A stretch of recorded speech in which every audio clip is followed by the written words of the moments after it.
E que está de risadinha aí, Tatari? Dá uma olhada aí. Eita, olha só o que apareceu na sua tela. Tá aparecendo uma enquete, né? Exatamente isso. Eu lancei uma enquete esses dias aí nas redes sociais. Geralmente eu consigo conversar mais com meu aluninho, minha aluninha querida do coração, é no Instagram. Então já fica a dica para você. Segue lá o canal, a página Matemática Linda no Instagram. E às vezes você consegue conversar comigo, mandar alguma dúvida, pedir alguma questão. E eu lancei logo em seguida aí da provinha que foi aplicada desse último Enem de 2023, duas questõezinhas que eu considerei as questões mais difíceis da prova, as questões que mais reclamaram para mim, uma questão do pescador e a questão da loja que vende produtos lá em duas formas, à vista ou financiado. Qual a questão que você achou mais difícil? E ganhou bem disparado a da loja, o que eu concordo. Que eu concordo.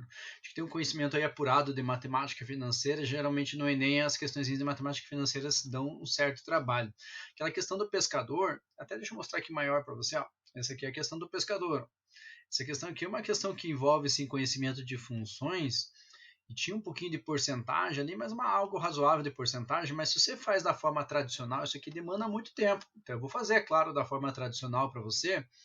E aí eu vou falar de um jeito que eu acho que dava para trabalhar um pouco mais rapidamente, sem precisar dos formalismos matemáticos. E a questão que ganhou como a mais difícil foi justamente esta aqui, ó, da loja que vende os dois produtos, duas formas à vista ou financiada, que daí tinha que usar assim a parte da matemática financeira. Então eu vou resolver essas duas questões aqui. Olha só, né? Uma coisa que não é muito comum aqui no canal. Vou resolver as duas questões para que você compare mesmo e para ver se você realmente concorda, né? Se por acaso você não respondeu que essa questão aqui era mais difícil. Então, antes, deixa eu fazer um pedido para você, te dar um aviso, te dar um alerta, sei lá, não esquece de fazer a inscrição no canal e deixar o sininho ativado, pois assim você recebe notificações de vídeos como este aqui, ó. Então tem questões de Enem, questões de vestibulares, concursos públicos, concursos militares, concursos de questões de raciocínio lógico matemático, com alguns desafios, tem aulas, tem lives, enfim. Caso você faça a inscrição e deixe o sininho ativado, vai ficar sabendo de primeira mão. Bora lá então?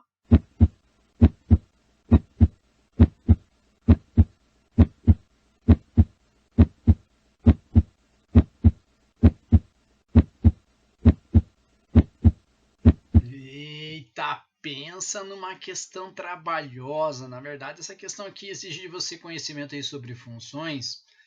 E eu vou fazer sim com o formalismo matemático, que eu acho necessário, sempre interessante de entender a estrutura matemática. E aí depois eu vou resolver também de uma outra maneira, que é como eu atacaria essa questão na prova, que eu acho que fica bem mais rápido e você faz a comparação aí do que você acha melhor, tá? O pescador tem um custo fixo diário de R$ 900 com combustível, iscas, manutenção do seu barco e outras pequenas despesas. Ele vende cada quilograma de peixe por R$ 5. Sua meta é obter um lucro mínimo de R$ 800 por dia. Sozinho ele consegue, ao final de um dia de trabalho, pescar 180 kg de peixe, o que é suficiente apenas para cobrir o custo fixo diário. Portanto, precisa contratar ajudantes para pagando para cada um R$ 250 por dia de trabalho. Além desse valor, 4% da receita obtida pela venda do peixe é repartida igualmente entre os ajudantes. Considerando o tamanho de seu barco, ele pode contratar até 5 ajudantes. Ele sabe que com um ajudante a pesca diária é de 300 kg e que a partir do segundo ajudante contratado aumenta-se em 100 kg a quantidade de peixe pescada por ajudante em um dia de trabalho. A quantidade mínima de ajudantes que esse pescador precisa contratar para conseguir o lucro diário pretendido é. Só o texto base aí já dá um coisa, né? Dá vontade de sair correndo uns 3 dias, mas a gente vai conversar aí com calma como é que poderíamos enxergar os dados necessários para a gente resolver essa questão. Tá falando de lucro, né? Clássico aí na nossa matemática linda, o lucro obtido fazendo a diferença entre a receita e o custo. Receita é quanto entra, né? De grana aí, de dinheiro, custo quanto sai. Ele está falando que o lucro tem que ser maior ou igual a 800, está mencionando aqui no texto, né? Ele fala assim, ó, segunda para a terceira linha aqui, ó, sua meta é obter um lucro mínimo de R$ 800 por dia. Beleza, então vamos falar dessa função receita e dessa função custo. Poderia colocar despesa também, mas ele menciona custo aqui. O N vai ser o número de ajudantes, ok? É assim que a gente vai trabalhar. Então vamos lá, receita. Por que eu coloquei essa expressão aqui? Ó? Dá uma observada que ele fala assim, ó, ele sabe que com um ajudante a pesca diária é de 300 quilogramas. E ele menciona aqui, ó, ele vende cada quilograma de peixe por R$ 5. Só que além desses 300 quilogramas, também ele mencionou aqui, ó, a partir do segundo ajudante contratado, aumenta-se em 100 kg a quantidade de peixe pescada por ajudante em um dia de trabalho.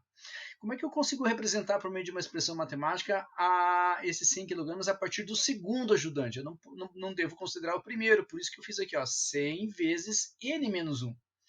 Porque se eu coloco o primeiro ajudante aqui, ó, n igual a 1, vai ficar 1 menos 1, 0. Ó, 0 vezes 100 vai dar 0. Isso está satisfazendo a condição ali do texto base, né, do nosso enunciado.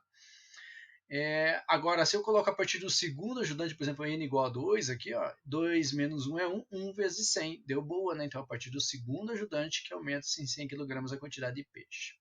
Aqui a gente faz uma distributiva, né? 100n vezes 100 menos, né? 100 vezes menos 1. Deixa eu escrever aqui para você, quer ver? Fica muita falação, pouca conta, não parece nem matemática, né? A gente gosta de cálculo. Ó, aqui eu tenho 100 vezes n, né? 100n. E aí o 100 vezes menos 1, menos 100. Então perceba que nessa expressão aqui, na verdade, eu fiquei, ó, com 5 vezes. Então ele vai ficar assim, ó, 300 mais 100n menos 100. Beleza? Aí vamos juntar o 300 com 100, né? Ele vai ficar 5 vezes. Eu tenho 300 menos 100, 200. Mais 100n. Aí foi feita uma nova distributiva aqui, né? Ó, 5 vezes 200, que dá esse 1000 aqui. E 5 vezes 100, ó, que dá esse 500. Ok? Daí que eu obtive a nossa expressão receita. Maravilha, então. Função custo, como é que a gente vai representar? De onde se tirou toda essa informação aí, Tatarinha? Deixa eu mostrar primeiro para você no texto, a gente já faz alguns cálculos. 900, que é um custo fixo diário, mais 250n está aqui, ó. Portanto, precisa contratar ajudantes pagando para cada um R$ 250 por dia de trabalho. Então, R$ 250 por cada ajudante. Se é um ajudante, 250 vezes 1. Se são 2 ajudantes, 250 vezes 2. E assim por diante. Além desse valor, 4% da receita obtida pela venda do peixe é repartida igualmente entre os ajudantes, mais 4% da receita que a gente já conhece aqui, ó. 500n mais 1.000. Então, eu fiz essa substituição aqui, ó. Beleza? Agora, da onde que surgiu, ou como é que a gente pode enxergar essa substituição aqui? Ó. Vou mostrar esse cálculo para você bem passo a passo. Né? Então, vai entendendo aí a estrutura que nós criamos. E aí, dá liquidado e fazer continhas agora para sermos felizes para sempre. Então, aqui eu tenho 4% de 500. 4% de 500n, né? Veja que eu vou conseguir cancelar aqui, ó. Corta. Ficou 4 vezes 5, 20n. Aí eu tenho 4% de 1.000, ó. 4% de 1.000. Corta. 4 vezes 10, esse 40 aqui, ó. Fechou? Aí é brincar de fazer um pouquinho de continhas, né? O 900, ó, vou juntar com 40, 940. E o 250 com 20 eu tenho a expressão ou a função custo, 940 mais 270n. Para justamente trabalhar com as duas juntas, né? A função lucro é o quê? A diferença entre a função receita e a função custo. Então, simplesmente aqui eu fiz o quê? 500n menos 270 para dar 230 e o 1.000 menos... Opa, passei. 1.000 menos 940. Ficava mais fácil mostrar aqui para você, né? O 1.000 menos 940 que deu esse 60 aqui. Maravilha. Vamos tentar isolar o tal do n agora, né? Vamos tentar não, nós vamos conseguir, né? Então esse 60 vai jogar para o outro lado lá, vai ficar 800 menos 60, que é 740. E aí, por fim, 230 que está multiplicando passa dividindo. Ao dividir 740 por 230 vai dar ali 3, alguma coisa.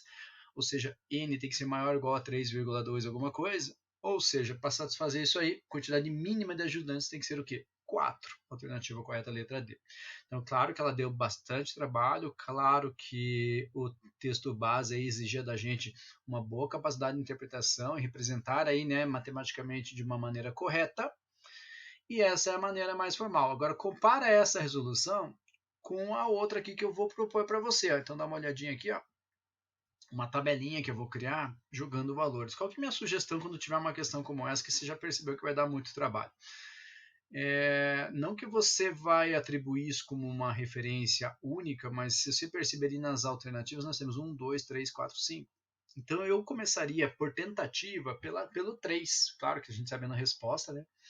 Fica mais fácil eu atribuir uma coisa aí, uma conversa aí já pronta. Mas vamos supor que não fosse nem o 4, fosse o 5, ou se fosse o 1. A partir do momento que você atribui um valor por tentativa, e aí é um valor médio, é um bom valor de referência, você vai saber se você vai jogar para cima ou para baixo. Então as novas tentativas são mais fáceis de acordo com essa referência inicial ali, se você pegar um ponto médio. Tá? Ponto médio ali em termos de valores, né, que eu estou falando. Então eu vou tentar com o 3. Eu vou preencher a tabelinha aqui para você, já vou explicar o que eu fiz.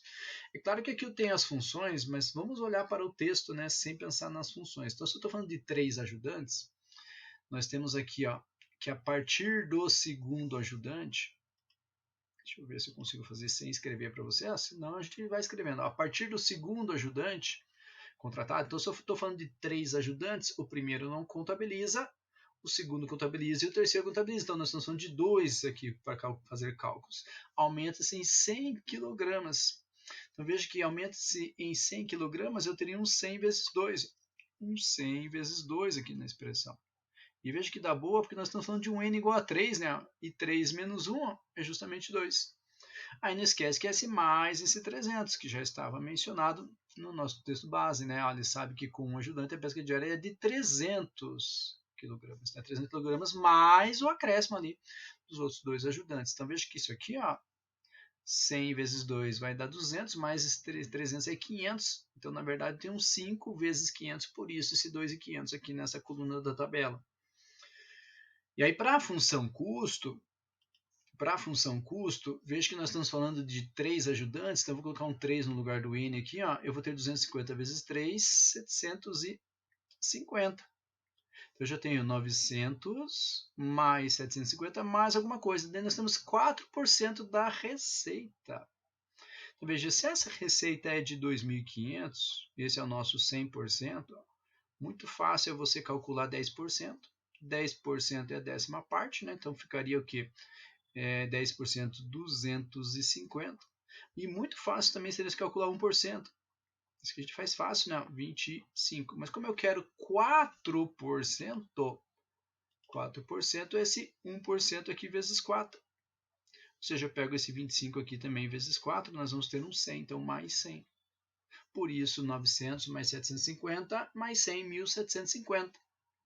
Então veja que o lucro vai ser o quê? 2.500 menos 1.750, 750. Como eu quero um lucro mínimo de 800 por dia, eu estou imaginando que quanto mais ajudante eu tenha, mais lucro eu vou ter.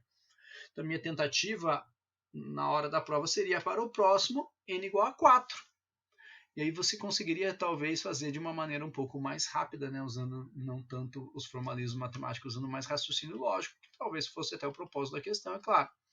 A mesma ideia, ó, 4 ajudantes, então no lugar do n eu coloco 4 aqui, ó, então vai ficar 4 menos 1, 3. 3 vezes 100 é 300, mais 300 vai totalizar 600, e 5 vezes 600, esses 3.000 aqui. São 4 ajudantes, então 250 aqui, ó, vezes 4 vai dar 1.000. Então eu já tenho 900 mais 1.000. Aí é 4% da receita, que agora é 3.000. 3.000 é o nosso 100%. 10% fácil, 300. 1% fácil, 30. Como eu quero 4%, assim como a gente fez ali anteriormente. 4%. 1 vezes 4. Aqui eu também faço vezes 4. 30 vezes 4, 120. Então, 900 mais 1.000 mais 120, 2.020. Então, perceba que se eu fizer ali, ó, a receita 3.000 menos o custo 2.020, vai dar exatamente 980, já deu o lucro mínimo desejado, também marcando a alternativa correta como esta letra D. Agora compare essa questão com esta aqui, quer ver? Dá uma olhadinha. Eita, olha só essa questão aqui. Essa aqui a gente vai precisar conhecer razoavelmente bem aí matemática financeira. Eu vou resolver essa questão de duas formas também com você. E eu quero que você compare mesmo as duas formas de precisa ter um conhecimento de matemática financeira, mas eu acho, será que eu falo já? Eu acho que a segunda maneira que eu vou resolver aqui é melhor. Mas é você que tem que concluir, né? O que você acha melhor de entendimento para você.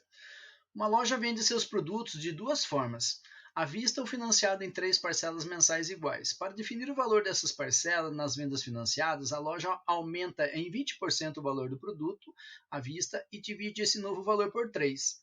A primeira parcela deve ser paga no ato da compra e as duas últimas em 30 e 60 dias após a compra.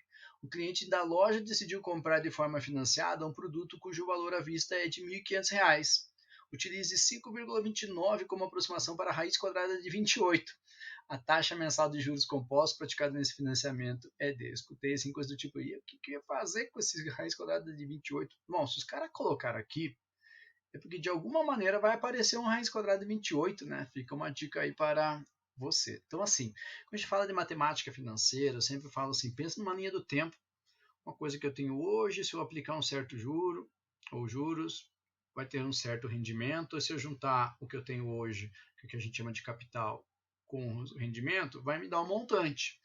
Ou às vezes eu posso trazer o que ocorreria lá no futuro para o presente. Então nós temos essas duas maneiras de enxergar.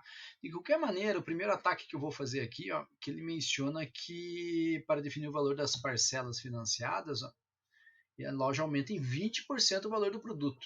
Beleza. Então 20% de 1.500 vai dar 1.800. Uma maneira rápida que nós temos de fazer, e eu sempre estimulo isso, de fazer cálculo mental, é assim, ó, se eu tenho 1.500, 1.500 é minha referência, é 100%. É muito fácil de fazer 10%. 10%, 150. Tirei um zero de um lado, tirei um zero do outro. Como eu quero chegar em 20%, 20%, 20% é o dobro de 10. Ou seja, o dobro de 150, que vai dar 300. 300 a mais que o 1.500. Por isso que chega nesse 1.800. E por que divide por 3? Porque ele fala aqui, ó, divide esse novo valor por 3. Então, essas parcelas aí, na verdade, seriam de R$ 600. É claro que seriam de R$ 600 pensando no que foi feito aqui nessa situação de atribuir um acréscimo de 20% dividindo por 3. Ele menciona assim, a primeira parcela deve ser paga no ato da compra. Um grande detalhe aqui, que às vezes acontece de equívocos na hora de resolver questões que envolvem conhecimento de matemática financeira, é se a primeira parcela vai ser paga no ato da compra, a dívida ou o saldo devedor da pessoa não é o 1.500 ou 1.800 menos 600, não. Eu tenho que pensar de que o produto à vista era 1.500 e desse 1.500 eu vou tirar 600. Ou no caso aqui que nem ele mencionou, 1.500, 1.500, não sei o que eu estou colocando aqui, 1.500 menos 600, então, vamos supor assim, o cara foi lá e pagou 600, primeira parcela. Quer dizer que o saldo devedor dele era 1.500, passou a ser 900, por quê? 1.500 menos os 600 que ele pagou, tá? Não 1.800, beleza? Então, agora é sobre este saldo devedor aqui que eu vou pensar em porcentagem, né? O quanto que seria um novo acréscimo.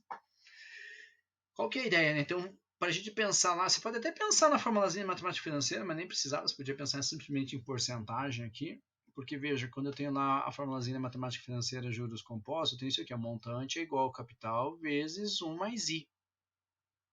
E aqui nós temos no expoente um t de tempo, certo período de tempo. Mas como o tempo é 1 após um mês, é um mês que ele fala, né? Isso, após 30 dias, após um mês, após um período de tempo de 30 dias, esse t aqui vai ser 1. Então eu vou pegar esse 900, ó, que seria meu saldo devedor, e vou multiplicar pela taxa de aumento, 1 mais i. 1 mais i. E eu não sei qual é essa taxa i. É o que eu quero descobrir lá no final. Esse 20% é uma maneira que a loja faz para trabalhar, mas assim, o aumento de verdade não é esse 20%, é isso que a gente vai descobrir. Então veja, eu peguei o saldo devedor, 900, e aí apliquei sobre ele usando a formulazinha, o que seria o nosso fator de aumento, 1 mais i. Aí, quando eu vou pagar a segunda parcela, esse 900 não valeria mais, esse saldo devedor de 900 não seria 900 mais, seria 900 mais alguma coisa, que eu não sei ainda, por causa que eu não sei qual é essa taxa que seria aplicada. Eu quero descobrir a taxa, na verdade, né? Porque lá no final vai ter que zerar tudo isso aí. E aí, então, vejo que na segunda parcela eu teria esse 900 que teria um certo acréscimo e eu paguei 600. Então, após a segunda parcela, paguei 600 sobre o que deveria ser meu saldo devedor, 900 vezes 1 mais i. E aí, quando eu vou pagar a terceira parcela, o meu saldo devedor seria uma expressão pensando na parcela anterior multiplicado por 1 mais i novamente. Então, veja, esse 1 mais i é o nosso fator de aumento. Então, eu peguei lá a primeira parcela e multipliquei por esse 1 mais i para ver qual que seria o meu saldo devedor na segunda parcela. Aí depois que eu pago a segunda parcela, eu tenho que multiplicar por 1 mais i novamente. Então toda essa expressão aí que está representada na tela para você, ó, eu tenho que multiplicar por 1 mais i para eu saber quanto que eu deveria pagar após a terceira parcela. Veja que eu tenho isso aí, ó, só para você enxergar bem. Ó, esse cara aqui, que é o saldo devedor após pagar a segunda parcela, sobre ele, eu tenho que apresentar ali novamente um acréscimo de 1 mais i. E aí eu vou pagar. E quando eu pagar os 600 novamente, tem que zerar, porque eu não devo mais nada. Deu isso aqui, ó, né, que ele mencionou no começo. Agora, para eu descobrir quanto que é esse I, que é justamente o que ele está cobrando da gente, a taxa mensal de juros compostos praticada nesse financiamento é de... eu vou fazer algo para facilitar um pouco a nossa vida.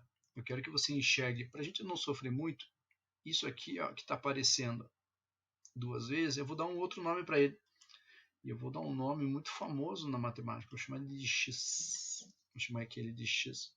Veja que eu vou ter o 900x menos 600. Tudo isso multiplicando x. Ó, menos 600 que está lá fora.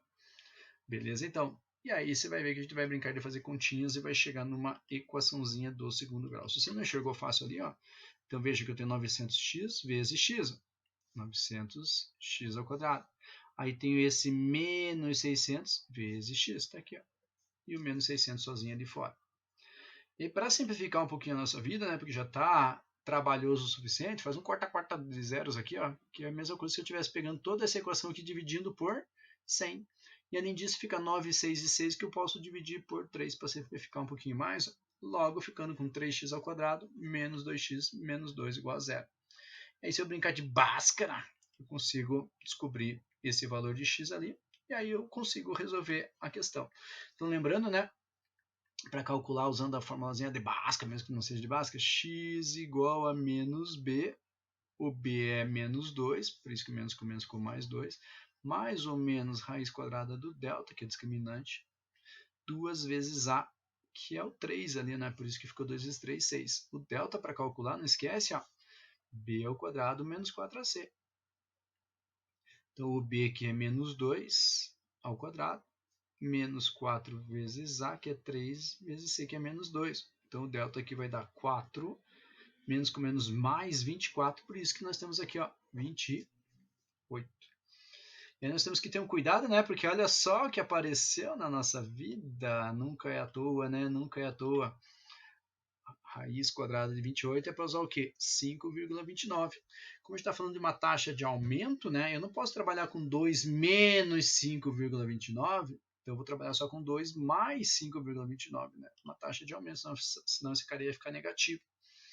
Então isso aqui vai ficar assim, ó. Quer ver? Ó? 2 mais... Deixa eu pegar minha caneta novamente. Aqui, caneta, por favorzinho. Ó. 2 mais 5,29, que divide 6. Então, esse aqui veja que vai ficar 7,29 dividido por 6, que se você fizer essa divisão vai dar 1,215. Só não esquece que o x está fazendo o papel de quem lá mesmo, que a gente falou, ó, o x estava aqui no lugar do 1 mais i, né?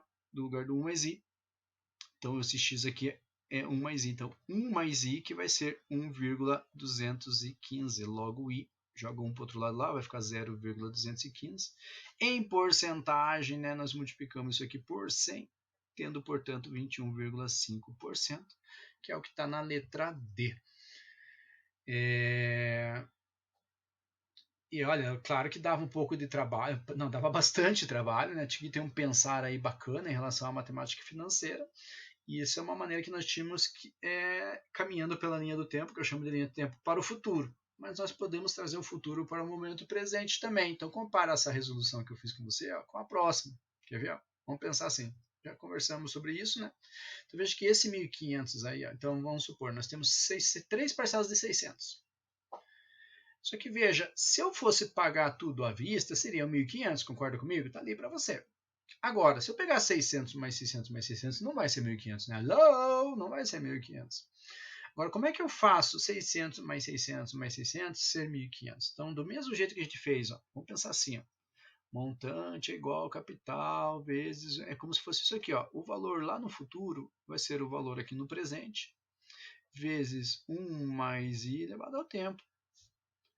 Então, se eu quero trazer para o valor presente, o que eu faço? Ó, esse cara ali que está multiplicando, que está no parênteses, ó, passa para o outro lado dividindo. Ó, 1 mais i elevado ao tempo. Então, eu vou fazer o seguinte, eu vou trazer esse 600 ó, como se fosse para hoje também. E aí, esse outro 600 eu vou trazer como se fosse para hoje também. Então, se eu utilizar essa técnica, na verdade, o que a gente vai pensar ao trazer para hoje? Eu vou dividir 600 por 1 mais i elevado a 1, um período de tempo.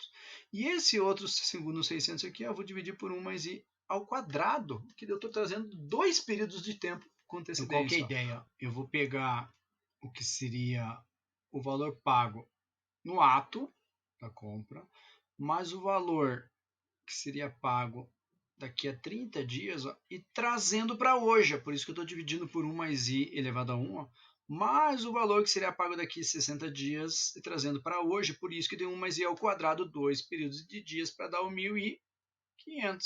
Então, isso aqui, ó, do mesmo jeito que eu fiz antes ali com você da outra forma de resolução, ó, eu vou chamar esse 1 mais i de x, para facilitar a nossa vida em termos de cálculos, né? Vamos ver o que vai rolar aí. Então, eu vou ter esse 1.500 igual a 600 mais 600 sobre x mais um 600 sobre x ao quadrado. E para eliminar essa encrenca no denominador, eu vou multiplicar toda a equação por x ao quadrado. Por quê? E quando eu multiplico isso aqui por x ao quadrado, 1.500 vezes x ao quadrado, já surgiu ali para você na tela. Aqui eu tenho 600 vezes x ao quadrado. Aí quando eu multiplico isso aqui por x ao quadrado, vai acabar cancelando um x de cima com o x de baixo. Ó, quarta, ficou só o 600x. E por fim, quando eu multiplico isso aqui por x ao quadrado, acaba cancelando, ficando somente aquele 600. Então perceba que se eu quisesse, eu poderia pensar assim, essa equação do segundo grau ali, né? 1.500 x ao quadrado menos, deixa eu fazer um pouquinho mais direto aqui, que você já vai, vou apagar tudo aqui que já sacou o que eu fiz, né? Ó, esse 600 passando para cá, ó, eu vou ter um 900x ao quadrado, joga o 600x para cá também, menos 600x menos 600 igual a zero. Aí eu corta e dividir tudo por 3. E você vai ver que vai dar exatamente a mesma equaçãozinha do segundo grau que nós tínhamos ali anteriormente. E o final é igual. Então é só a abordagem inicial ali que mudou um pouco. E aí fica aí como uma escolha, né? O que você vai fazer. Chegando no mesmo 0,215, que é o mesmo 21,5. Agora, antes de você sair, por favorzinho, você viu o trabalho? Deu trabalho para fazer as questões, deu trabalho para resolver aqui para você também, para editar, enfim, para lançar, para a gente discutir. Então merece 1000 curtidas esse vídeo aí, Tatarinho, se eu consigo dar uma curtida, já ajuda. Faz um comentário aí para me ajudar, para eu saber se realmente encaminhei de maneira bacana aí para responder você e para te, sei lá, tentar esclarecer aí como a gente resolveria essas questões aí, que também considero as questões mais difíceis desse Enem de 2023 aí. Desejo bons estudos, muito sucesso e até a próxima. Tchau!